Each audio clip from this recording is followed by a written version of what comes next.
Sebelumnya, Thaib Armain yang merupakan mantan Gubernur Maluku Utara ini merupakan buronan Bareskrim Mabes Polri, Direktorat 3 Tindak Pidana Korupsi. Thaib ditangkap di kediamannya di kawasan Cempaka Putih, Jakarta Pusat beberapa waktu lalu. Saat dikeluarkan dari rumah tahanan Bareskrim Polri untuk menjalani proses pelimpahan tahap 2 ke Kejaksaan Agung, Thaib terlihat menggunakan kursi roda. Tersangka kasus korupsi anggaran APBD tahun 2004 di Maluku Utara ini pun enggan memberikan komentar saat ditanya oleh sejumlah awak media. Dorong itu.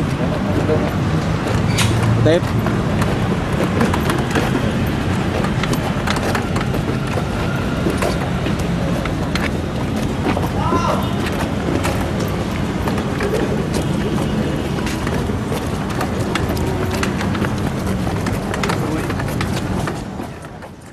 Thaib Armain merupakan mantan Gubernur Maluku Utara yang ditetapkan sebagai tersangka terkait kasus dugaan korupsi, anggaran pendapatan dan belanja daerah tahun 2004 pada pos anggaran dana tak terduga sebesar 6,9 miliar rupiah.